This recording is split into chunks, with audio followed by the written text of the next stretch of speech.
Bethany Hill and Kayleigh Woods were described as best friends. They'd met in college in Stratford-upon-Avon. Their friendship was described by multiple people as intense, emotionally dependent, and at times volatile. Bethany is described as a loving, girly girl who would naturally brighten up any room with laughter and energetic personality. She grew up in Bedford-on-Avon. She was the youngest of 7 siblings, which was 4 boys and 3 girls. She went to Bedford Primary School and then to Stratford High School. She later moved to Stratford to attend Stratford College in late 2014. It was there she became best friends with Kayleigh Woods. Kayleigh-Louise Woods was 3 years older than Bethany, and in 2014, Bethany would have been 18-year-old and Kayleigh would have been around 21. Kayleigh is a transgender woman. She was assigned male at birth and given the name Kyle Lockwood. It was when she left school, just before her 16th birthday, that Kayleigh started her transition. She was wearing female clothing most of the time by this point. In her late teens, she changed her name and was living as a full-time woman. Usual disclaimers are going out. This is a true crime case. It's a real story involving real people. So if I do want you to comment and I do want you to share, please do so with sensitivity. And if you've been to this channel before, you know that I do my own research and I write the case on as much factual information as possible with as little speculation as possible. I am fully aware that there's a televised documentary on this case. I don't want to hear stuff about how wrong I am because some other documentary said something. Have it in your mind that documentary might be wrong. Not saying I'm always right, but I'm not usually that far off. And I'm going to tell you right now that I'm not really the type of person to give a flame about what you do in your own life. I have no interest in it. So when it comes to the political subject that is involved in this case, I don't care what Kayleigh's preferred pronouns are. I don't care if I get it right or wrong. This is a case about a murder, and I'm not that bothered about offending a murderer. Sorry. So back to the case. By the time they was in college, Kayleigh had already transitioned. That being said, she didn't have a gender recognition certificate. And although that's not vitally important now, it is quite important for the post-case information later on. Kayleigh had been allocated a housing association flat on Hertford Road in Stratford-upon-Avon, Warwickshire, just after her 18th birthday. So we're talking like 2010, and she'd been living there ever since. The friendship between her and Bethany was very close, but it were also volatile.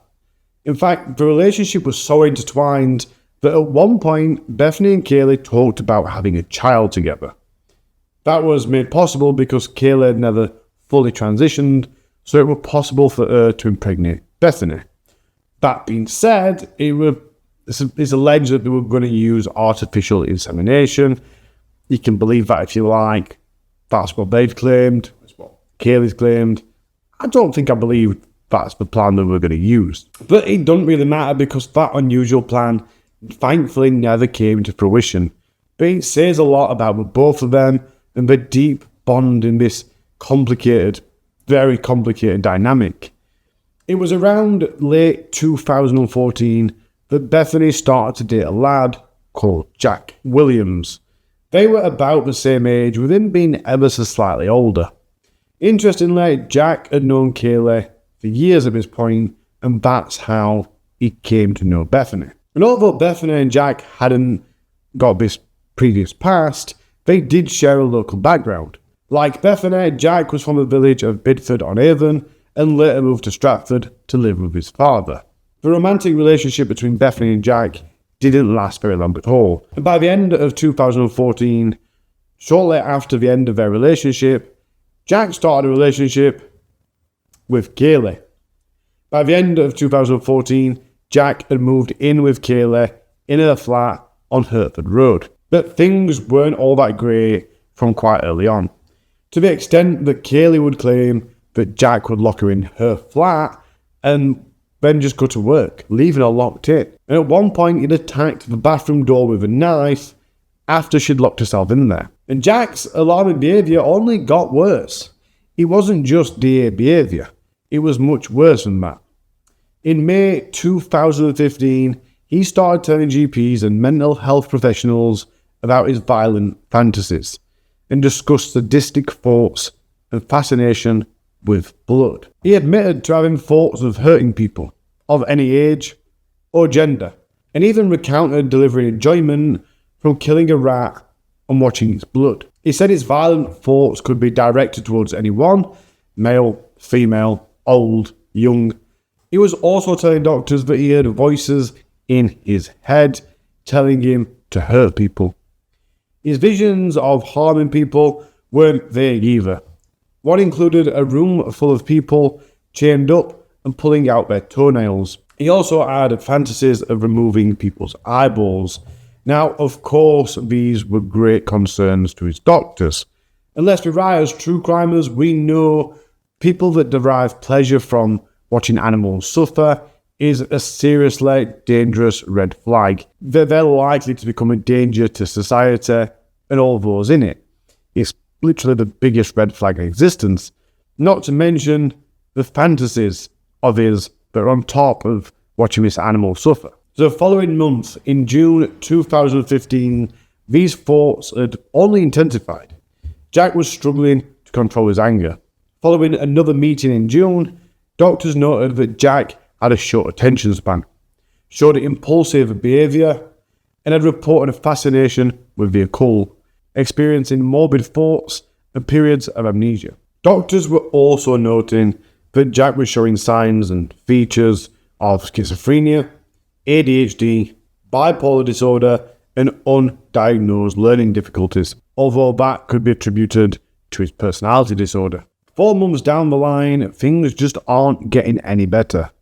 In October, Kayleigh and Jack were still together, and Kayleigh was trying to get help for him. At one point, Kayleigh called medical services seeking urgent assistance for Jack, reporting that he hadn't slept for days, and he was mentally spiraling. Things at this point were apparently getting extreme, and it was talking about awe and mass murder. Later on that month, Jack actually attempted to check himself in to a psychiatric unit in Warwick due to the fears that it might hurt someone. But instead of admission, he was sent home, and he was seen at home by the crisis team. The crisis team alerted the police, and later on, as Kayleigh arrived at home, there was a police van outside, and Jack was being led away. He was taken to a psychiatric unit in Coventry to get him help for his mental health. It's claimed that he told the services that he intended to stab Kayleigh and her dog as soon as they walked through the door. Now, let's be fair here, hats off to Jack. At least he's trying to get help, and at least in that moment where he's got these urges and feelings, he actually called for help. As a result of this incident, Jack was granted bail with the conditions that he had no contact with Kayleigh and did not go to her flat. For a while, they both stuck to this condition. And as I've said before, it's far too often that these conditions, especially where alcohol or drugs are concerned, that these conditions are ignored. So thankfully, they were honoured in this case, or at least to start with. With Kayleigh now living on her own, shortly before Christmas 2015, Bethany was still her best friend, and she moved in with her. I assume it was to make room for Bethany, but Kayleigh went to her grandmother's house with a load of boxes and put them in her attic for safe keeping. But also typically, Kayleigh was missing Jack, so she reached out and she got in touch with him. Now, Jack obviously said, look, I'm getting help, I'm feeling much better, I'm on medication, I'm doing really well. And so there it was. On the 13th of January, 2 months since he'd been removed from the flat, Jack moved back in to Kayleigh's flat. And of course, at this time, Bethany is now living there, Kayleigh's best friend and Jack's ex.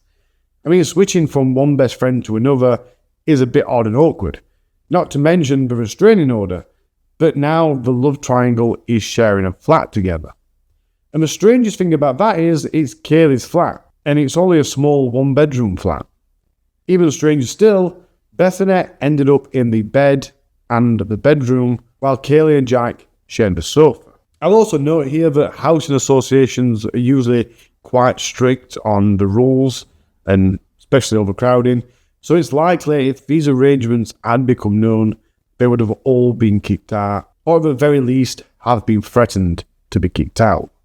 And as you can imagine, this living situation was super tense. They were arguing quite a lot, and several witnesses describe the trio as isolated with limited outside friendships during this time period. Within the flat, in this love triangle, there were signs of obsession, control, jealousy, and emotional instability. I mean, can this living situation get any worse at this point? It's a huge red flag. It's just a boiling pot sat waiting to boil over. And of course, it didn't end well. The fateful night was only a few weeks later, on Tuesday, the 2nd of February, 2016. On this particular Tuesday evening, Jack, who worked for food packing firm A.M. Bailey in Stratford, went off to work, leaving Bethany and Kayleigh alone in the flat. He got to work at about 6 p.m. 15 minutes later, at 6:15, Bethany was seen on CCTV at a local store just buying some stuff. Bethany and Kayleigh then had a night drinking in the flat. It's claimed between the two of them, they drank 4 bottles of wine. During that night, Bethany phoned her dad at 12 minutes to 11, and she started texting Robson, who was her ex.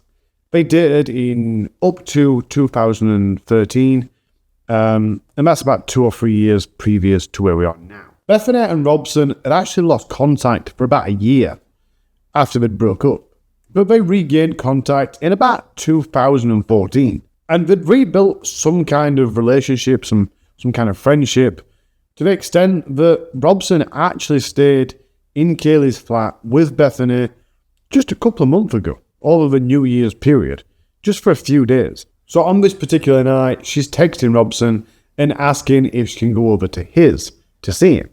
Now, he lives in Leamington, which is about 13 miles away from where Kayleigh and Bethany are living. It's like a half an hour drive. So it's not the case of just walking around there. And don't forget, we're approaching midnight. So Bethany's actually asking him to get a lift to her house to pick her up and then take her back to his. But obviously, asking friends to just pick me up, take me to my mates, pick my mate up and take me back and then leave isn't that much of an easy thing to organise. And it was at 22 minutes to midnight that she rang Robson. She was very, very clearly upset, but Bethany wouldn't explain what was wrong. And then the phone got passed to Kayleigh, or Kayleigh took the phone, and Kayleigh clarified that Bethany's head was a mess and that she'd never seen her like that before. Bethany then came back on the phone, told him not to worry, and that she'd be fine. The messages between Kayleigh and Robson ended shortly after midnight. It weren't long after that, at 12 minutes to 1 in the morning, that Jack left work. He arrived home at some point between 1:30 and 3 o'clock. I'm not sure why that's such a big time gap, but that's as narrow as I could find it. And this is where the story becomes very vague. At some point that night, Bethany was overpowered, bound, and brutally murdered in the bathroom of the flat. Her wrists tightly bound with duct tape, and her neck slashed. It probably won't surprise you that Jack and Kayleigh didn't immediately call for help. In fact, they waited a full day. It's deemed to be something like 18 hours after Bethany died that they called for help. In those hours, they attempted to cover up their tracks and construct a false narrative. Evidence later revealed that Kayleigh used Bethany's phone to send text messages in an effort to make out as if Bethany was still alive during that day. Some of the texts were bizarrely interspersed with jokes. Parts of the crime scene in the flat had been cleaned, although nowhere near thoroughly enough. Evidence had been removed from the flat, and certain items had been placed into trash bags. But as I said, they hadn't done much of a great job. In fact, they'd done a pretty crap job. Even the duct tape used to bind Bethany's wrists were found discarded in a bin inside the flat. This was one of their major mistakes. It was a vital piece of evidence, because the tape was then used to match the pattern of the tape to a pattern of the bruise and the adhesive on her wrists. And of course, it matched up perfectly. It's also believed that Kayleigh and Jack changed out of their bloodstained clothes and possibly washed themselves before alerting the police. Throughout the day, Wednesday the 3rd of February, while they got on with this rubbish plan of trying to get away with murder and their half-assed attempt to clean up, Bethany's body remained in the bathroom behind closed doors. So it was that night at 7:04 on Wednesday the 3rd of February that Kayleigh finally dialed 999. And here is how the call went. Police emergency. Hello. Well, my best friend's dead in my flat. Okay. Where are you, sweetheart? Are you in the flat? No. Meant some indiscernible. Sorry. Tell me again, sweetheart. Take a breath. Tell me again. I left the door on latch. Yeah. Indiscernible tech. Could get in. Yeah. But I went to the top of Paddock Lane.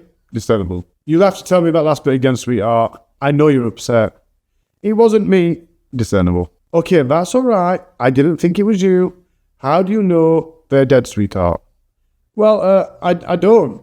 I can't get in. I can't go in the bathroom because I didn't know and I freaked out. Indiscernible. And everything. So, I just can't do it. I just freaked out. So why did you think they were dead then? Because she was cutting herself. And then she was bleeding everywhere. And she was in the bathroom and I left and I've come back and there's blood everywhere. And I've got rid of it. I just put everything in bags and I just cleaned and I freaked out. Okay, so what's the address? Where is she? It's number Hurt Road in Stratford. Hurt Road. Alright. Yeah. So what we'll do is we'll get an ambulance just to come and check. Because we want to make sure, don't we? Because she might be okay. So, how do you spell Hurt Road? Is it a H-E? H-E-R-T. Yeah, alright. Is it the one in Stratford? Yeah. It was 8 minutes after that call that the police got to the ground floor flat. A paramedic was already waiting outside. They were all let in to the building by a neighbour, and they found that Kayleigh's door to the flat was closed but unlocked, so they let themselves in. It was complete darkness inside the flat. Both officers got their torches out, and they began to go through the rooms in the flat to try and find somebody. One of the officers tried to open the bathroom door. It was fully closed. In her own words, I opened the bathroom door. I felt it come to a stop after not much of an opening. It felt like there was something in the way. It bounced back towards me. I pulled the pull cord switch to put the light on. I could immediately see blood on the wall to the right of the doorway. Blood on the light switch. As I looked further in, I could see the deceased legs. The officer contacted the police control room to say that there was a woman on the floor and lots of blood. She did manage to get into the bathroom, and when she did, she discovered lots of blood. Bethany was covered in it. It was on the sink, it was in the toilet, it was on the bath, and Bethany wasn't wearing much clothing, only a bra and knickers. I saw a bin bag with what looked like bed linen or a duvet in it, which had a lot of blood on it. Not only was Bethany clearly dead, but rigor mortis had already kicked in. And FYI, if you didn't know, rigor mortis can kick in after as little as 2 hours, although it usually kicks in after 3 to 8 hours. This officer then went on to check the other rooms without walking in too far to see if there was anyone else in the flat or any obvious weapons, but there wasn't, other than a seemingly distressed and emotional Kayleigh. Kayleigh was crying, appeared to be in a state of shock, and performing hysteria, saying things like, she's always been sidled to the sewer. But the officers quickly became very suspicious. I mean, to be fair, it wasn't hard to become suspicious. Bethany's wrists were covered in adhesive and tape-shaped bruises. Surely that's a massive clue that there were foul play involved. Bethany's neck had been slashed multiple times, and there was blood everywhere. I mean, come on, it's like their entire plan was to just deny it. Don't plan anything, don't do anything, let's just deny it. When the officer asked Kayleigh what happened, she replied, she's a mess. She's always been just and taken tablets. The police officers quickly secured the flat as a crime scene. Kayleigh's emotional display hadn't worked, with one detective later describing the 999 call as play acting. After Kayleigh was taken to a police station later that evening, officers discovered that she tried to dispose of a phone in a sanitary bin. That phone was later discovered to be Bethany's. And there's some little indiscrepancies about this phone in the reporting. Some say it was in a bin in the flat, some say it was in a bin in the police station after the arrest. Not entirely sure, but the phone was found and it was Bethany's, and it had been disposed of. I'm fairly sure it was after the arrest or after the police had arrived. On the night of Wednesday, the 3rd of February, onto Thursday, Warwickshire Police launched a murder investigation. The Suey story really hadn't flown. This was quite clearly a murder case. And on Thursday, the 4th of February 2016, police had gathered enough preliminary evidence and inconsistencies in the stories to treat Jack and Kayleigh as prime suspects. Police then widened the search for evidence, taking the investigation outside of the flat and away from the property. At 10:30 that morning, a man living in some flats on Brookfield Court, which is 1.5 miles away from the murder scene, witnessed Jack climbing over a fence and throwing some bin bags into some bins. The man and his girlfriend went outside and looked inside the bin bags. They found a hoodie, some boxer shorts, some duct tape, blue gloves, tracksuit bottoms with blood on them, and then a snapped credit card. They called the police later on that evening at 20 to 7. And I'm not quite sure why there were an 8-hour delay, but let's face it, most of us wouldn't have even gone and looked in the bags, and I imagine they were just passing it off as weird until they decided they'd better call it in. And let's face it, it's better safe than sorry. That evening, still on the 4th of February, the police went to A.M. Bailey and arrested Jack. The next day, police divers recovered a knife from a river close to an iron bridge near to Stratford Greenway. The knife was on the riverbed about 10 metres from the river bank.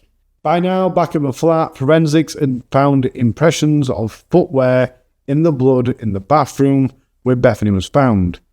And experts claim there was moderately strong support that the prints were made by trainers which belonged to Jack. The most shocking evidence, however, came from Kayleigh's grandmother. In fact, we'll leave that bit to later.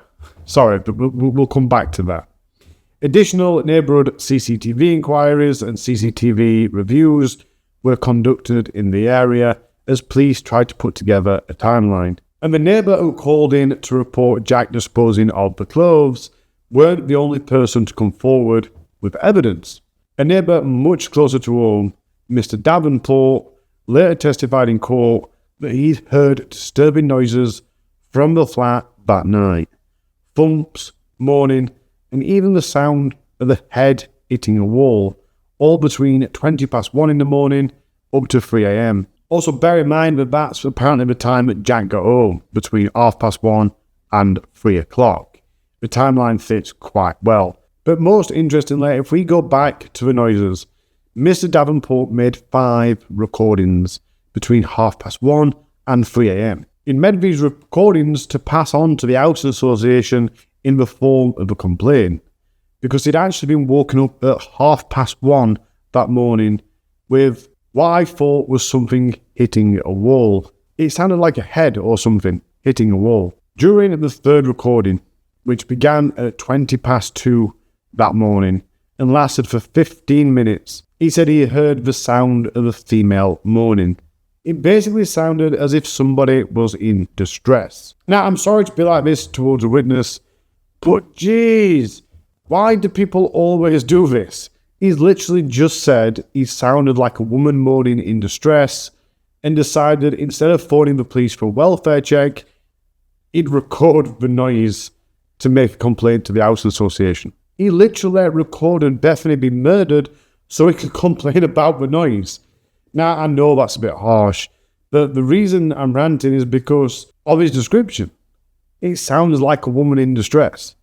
Guys, if you think someone is in distress, do something. As far as I'm concerned, it's better to be safe than sorry. If the police come out and there's nothing wrong, it's not a waste of their time because you had genuine concerns. Just my opinion. Of course, in court, he was asked why he hadn't dialed 999. And he then said, I thought somebody had fallen or were drunk. And there is more context, by the way. Mr. Davenport isn't just some miserable git complaining to the Housing Association because he'd been woke up one night. There'd apparently been terrible antisocial behaviour incidents at that flat previously. So this was like just another straw in the haystack. Anyway, that night, Mr. Davenport had also heard the cutlery drawer being opened and closed quite aggressively. So on with the pathology. A Home Office forensic pathologist, well, I'm not going to say his name because it's a really complicated name, said there were two modes of death. One was the loss of blood caused by the cutting of Bethany's jugular vein and the blood flowing into her airways. Scene number 2. He described a large complex of wounds to the back of Bethany's neck and indicated that the deepest of those wounds could have been inflicted after she died or shortly before when her blood pressure was low. He said the fatal wound, which ran 9 centimetres in one direction before running for a further 3 centimetres, cut through the large strap muscle and the jugular vein behind it. The wound continued down Bethany's trachea, damaging the surrounding cartilage and allowing blood to flow into her airways.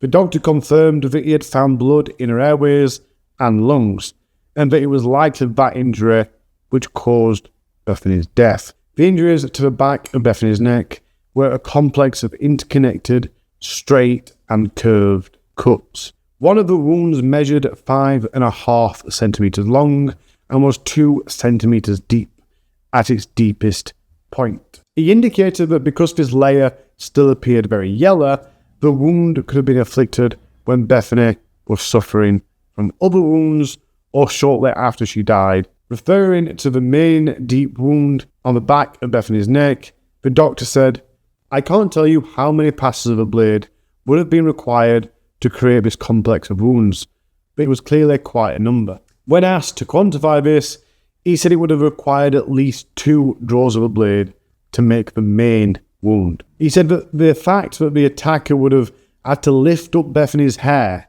and apply the knife a number of times to inflict the injuries on the back of the neck indicated that somebody had pleasure or had taken pleasure by doing it. He said bruising on Bethany's head was consistent with her head being hit on the wall, as Mr. Davenport had described in his evidence, which honestly to me sounds a little bit like confirmation bias on Mr. Davenport's side. Now, I'm fairly sure from the other side of a wall, and this dawned on me straight away, from the other side of a wall, I don't think I'd be able to hear a bang and think, yeah, do you know what? That sounded like a head hitting the wall. The doctor also said earlier in his evidence that he'd observed a number of wounds on Bethany's arms and legs consistent from somebody doing it themselves. And obviously they're the previous wounds, they're not necessarily relevant to that night. Most of the wounds had healed, though a number were on the thighs were new ones, and after examining them, he was confident that they would have happened at least 12 hours before Bethany's death. So up until this point, Bethany had still been harming. In all, the attack was certainly prolonged, not a momentary frenzy. It likely lasted for well over an hour. So as I said, the most shocking piece of evidence actually came from Kayleigh Woods' grandmother. She actually contacted the police and informed them that Kayleigh had been to her house to store some of her stuff in a number of boxes in the attic. So officers went round and checked out these boxes and their contents. Police officers opened them, and one of the items they found was a doll. Somebody was fantasizing about binding a woman with tape and covering her mouth with tape, and created that doll. That's right, among the several boxes Kayleigh had put in the attic, there was a red-haired Barbie doll, gagged with tape over its mouth, and had its hands bound with tape. It's quite important to note here that Bethany had red hair at this point, and the doll's hair wasn't naturally red. In fact, his hair had been coloured in with a felt-tip pen. So as you can imagine, this doll was interpreted by the prosecution as a fetish or fantasy doll based on Bethany. It was on the 8th of February 2016, just 5 days after Bethany's murder, that the police felt that they had sufficient evidence to charge both Jack and Kayleigh with the murder of Beth. At first, both stuck to the same version of the story, the side of Suey story, suggesting that Beth had done this to herself. But the forensic evidence, such as the taped doll and the taped wrists and the angle of the wounds and the depth of the wounds, immediately ruled that out. It weren't by any means a probable cause. That day, they were taken to Leamington Spa Magistrates Court for an initial hearing, and obviously that then just got passed to the Crown Courts because it's well above a magistrate. The next day, Bethany's family issued a tribute describing Bethany as a loving daughter, sister and auntie with a heart of gold, and expressed their deepest shock and grief. But as usual, we'll get to those statements later. In the following months, Jack Williams underwent psychiatric evaluations while in custody, due to the red flags about his mental health. In fact, there was initially a question as to whether he was mentally fit to stand trial, and that alone caused some delay in the court proceedings. Kayleigh Woods, on the other hand, didn't claim any mental health issues that would impede the trial, but her legal team was well prepared to distance her from any blame. After a few months of assessments and legal preliminaries, on the 14th of July 2016, Jack was deemed fit to plead. At their plea hearing, both Jack and Kayleigh pled not guilty to the charges of murdering Bethany Hill.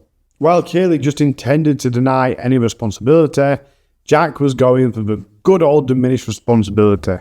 Which, I mean, to be fair, unlike most of these cases we covered and we just diminished responsibility, Jack has actually got some cause to pull this card. He's got previous history.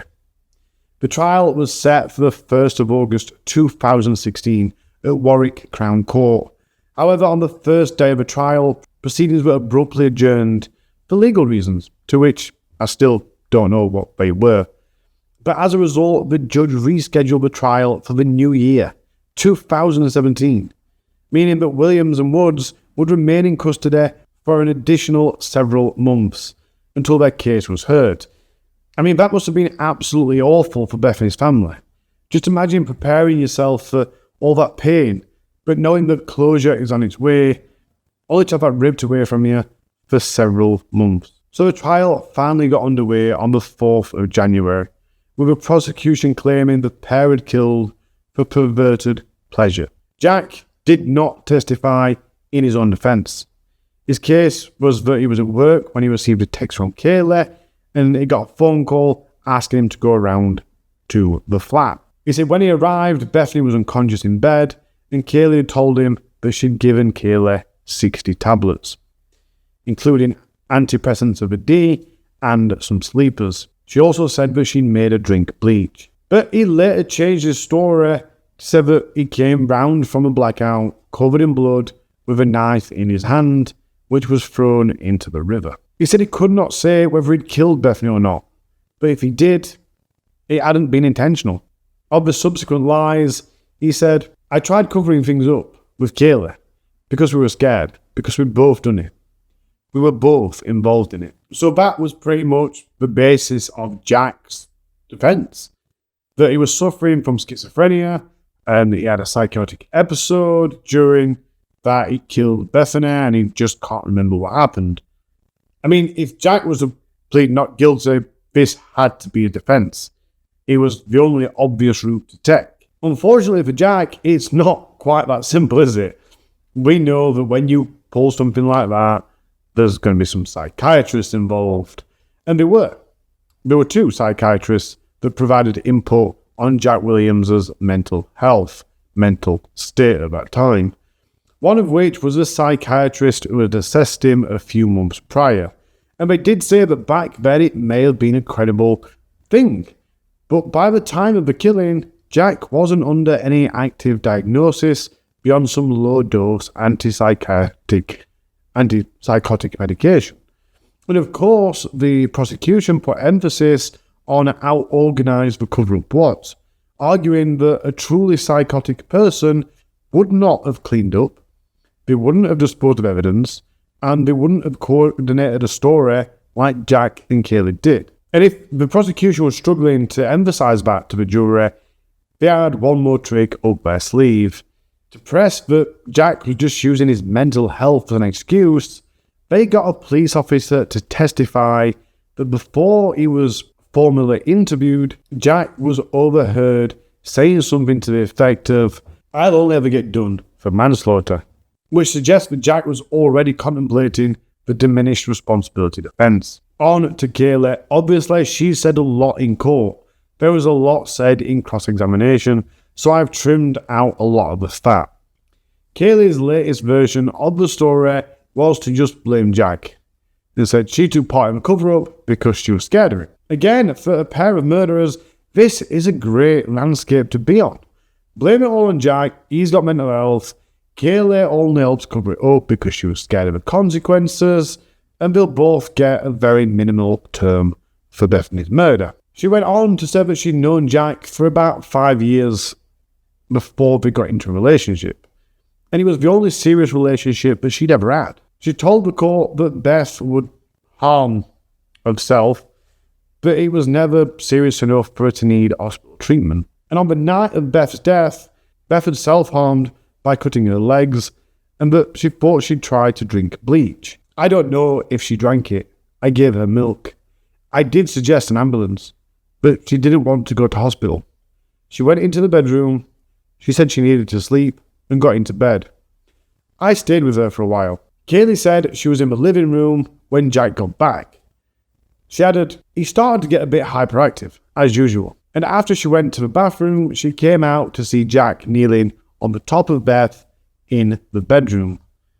I didn't know what was going on. I thought something was going on between them. She then saw Beth stood up in the bedroom doorway, with Jack stood behind her. All I saw was a bit of blood to her shoulder and arm. She was in her underwear. Jack was behind her shoulder. He had his hood up, so I only saw half his face. I went into some sort of shock, the worst mistake of my life, and went through my front door. She said she went down to the end of the road before Jack caught up with her. That's when I saw he had a knife, and there was blood all over it. He told me not to shout or anything. I asked him what had happened, what was going on. I was basically just freaking out.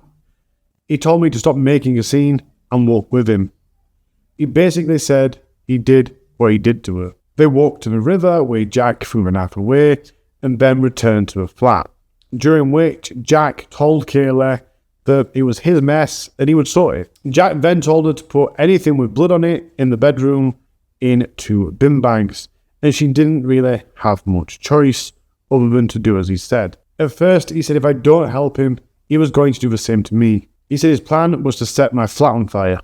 He texted one of his friends, asking for a petrol can. Kayleigh said they left the flat at about 6 a.m, but she returned by herself and did not go into the bathroom. They exchanged texts, during which Jack said he had just got his life back together, and Kayleigh texted saying she would always love him, and she told him that she would take the blame, which didn't happen at all.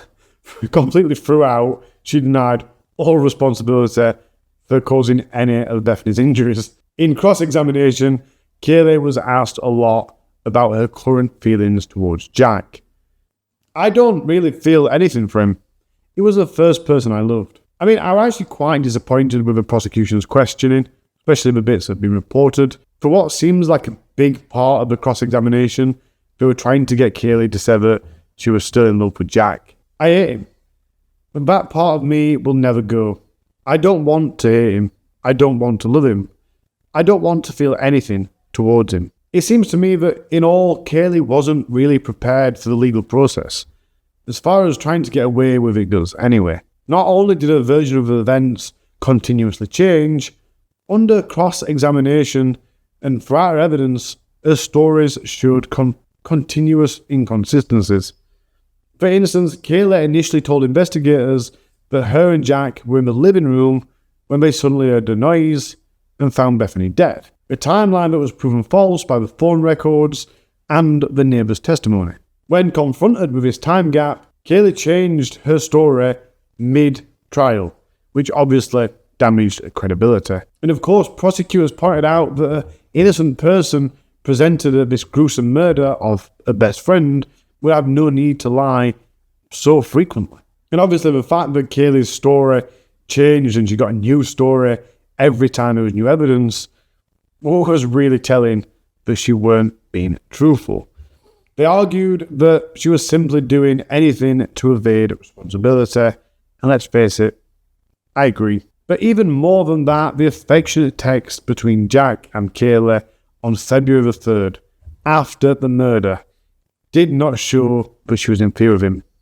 To the contrary, they behaved normally with each other, even cuddling and joking, which undermined the claim that she was coerced and afraid of Jack. In all, the prosecution had a field day with Kayleigh, and they depicted her as a manipulative and deceitful person. During the trial, the lead prosecution described her as a prolific and practiced liar. But there was other witnesses that took to the stand. One was Jack's stepbrother. Jack had been living at home at some point with his stepbrother, his dad, and his stepmom before Jack had moved in with Kayleigh. And this stepbrother said that once, while visiting Kayleigh's flat, Kayleigh and Jack had been looking into satanic rituals. He was unable to recall these exact details during the trial, but he said that the pair mentioned the Illuminati and a church. Recalling another incident, he described going out for a drink with Jack and Kayleigh to the Salmon Tail pub, and Jack stormed out because he believed another man had bought Kayleigh a drink. This stepbrother walked Kayleigh back to the flat, and it was on that occasion that Kayleigh returned home to find Jack being carried away by the police. In another story told to the court, this stepbrother talked about the 4th of February, the day after the murder. Both him and Jack was back at the family home. They held a conversation for about 15 minutes, and during that entire time, Jack seemed perfectly normal. Another witness was a friend of Kayleigh's. Her auntie was previously in a relationship with Kayleigh's dad, and even though that relationship was separated, Kayleigh and this friend had remained in contact through text, Facebook, and even met up sometimes as well. However, she noticed that she received fewer and fewer communications from Kayleigh when she started to be in a relationship with Jack. And she told the court that she got the impression from Kayleigh that Kayleigh didn't see many other people other than Jack, and that Jack didn't like Kayleigh seeing other people. She even talked about her thoughts on Jack's past relationship with Bethany, saying that, "I think Kayleigh felt uncomfortable about the situation." She also agreed that she thought Kayleigh was a little bitter that Beth was an ex-girlfriend of Jack's. She also talked about a few other things that displayed a lack of trust and instability within Jack and Kayleigh's relationship. Bethany's ex, Robson, he also took to the stand, and everything he said I've pretty much already told you throughout the case, but he did state back in 2013 when he was living with Bethany, or Bethany was living with him, she did harm herself back then as well. This was an ongoing theme throughout Bethany's life. He also admitted that he didn't particularly get on with Kayleigh and wouldn't choose to socialise with her. Jack Williams' stepmom was also at the trial, and not only was she his stepmom, she was also a colleague because she worked at A.M. Bailey, and they would see each other from time to time throughout the shifts. She told the court that she wasn't aware that Jack had moved back in with Kayleigh, and he told her that he was sofa surfing and staying with a girl called Sadie. If she'd known that he'd moved back in with Kayleigh, she would have had some very strong words about it, because obviously it was against the law, because of this restraining order and all that. She said on the morning of the 3rd of February, which was the morning of the murder, she received a text from Jack asking if he could come back home. The next day, she saw Facebook messages about Kayleigh's flat, or at least our flat, on Hertford Road. So when she saw Jack later that day, she asked if he knew anything about it. He looked at me normally.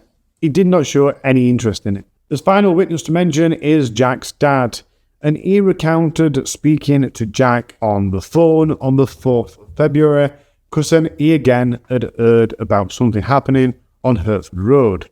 Jack again said he didn't know anything about it. When asking Jack about Kayleigh, he replied saying that he didn't have anything to do with her anymore, and he didn't want anything to do with her anymore. In all, the trial at Warwick Crown Court lasted for about 3 weeks, and on the 25th of January 2017, after 9 hours of deliberation, the jury found Kayleigh Woods and Jack Williams guilty of murder, and the judge wasted no time. He was adamant he was going to sentence them that same day. He explicitly declined to give Kayleigh a lesser sentence based on her being a secondary party, stating that there was no evidence to support that she was any less responsible than Jack. Although the judge said he couldn't be sure that sexual gratification hadn't played a role in the murder, the evidence compels me to the conclusion that it was a sadistic killing.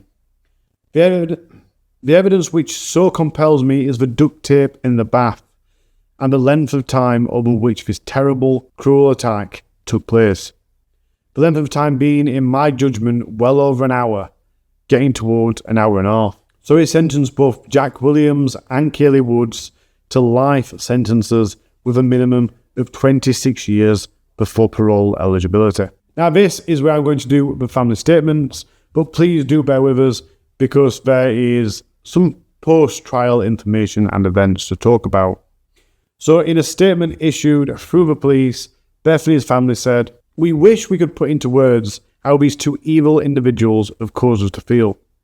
The heartbreak of knowing that we will never see our beautiful Beth again, that they have denied her the chances to see her nieces and nephews grow up, and taken her from us in such a brutal, cruel way is unbearable. Beth was a fun-loving, girly girl who would naturally be able to brighten up any room with her laughter and energetic personality. Everyone warmed to her because of her genuine, warm manner of life. All of those who knew her appreciated her kindness. We are, as a family, still coming to terms with a grievous loss that has left us empty.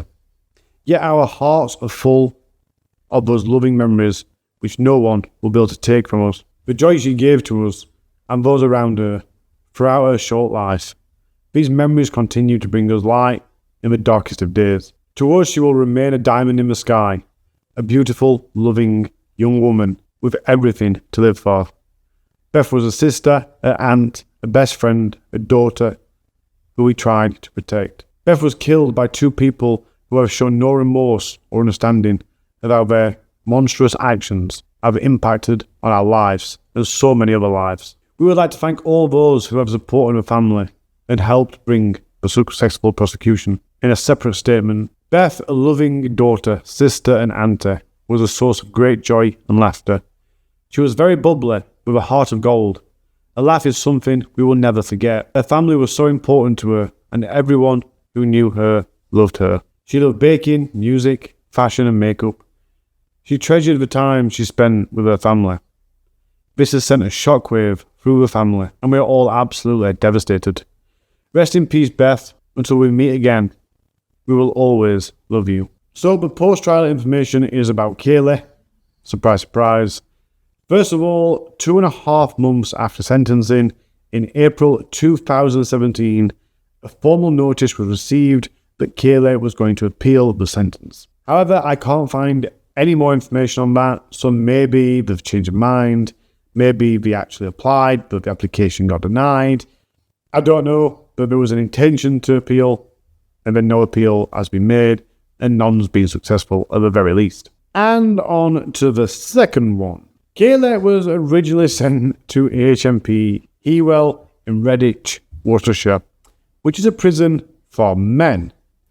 However, she applied to be moved to a female prison, and despite, like I said earlier, not having a gender recognition certificate, her application in December 2017 to the TCB Transgender Case Board got approved for a transfer to HMP Eastwood Park, a women's prison in Gloucestershire. They apparently approved this application, because Kayleigh poses little risk to female inmates due to a lack of sexual offence history on her record. However, she was caught, and I quote, romping with a female inmate in her cell. So the prison guards reported that back to the TCB, who then transferred her back to HMP Garntry in Leicester, which is a male prison. And that's all I've got for you. Dear God, what a mess. This case has been one of them cases where there's that much conflicting information. It's took me forever to write. And obviously my personal life is a mess. My plan is to get this up very shortly. And then we can get back on track for doing one a month and back on track for doing one fortnightly. Last night, I've wrote a big part of the next case already. I am really focused and I'm not just saying it. I am determined to start getting 2 videos out a month. So, as I said to you earlier, this case is just one red flag after another. Such a bad, toxic living situation with so many different mental health issues all on top of it. And it's heartbreaking for Bethany, who just needed to be in a caring environment with people that loved her and genuinely cared about her.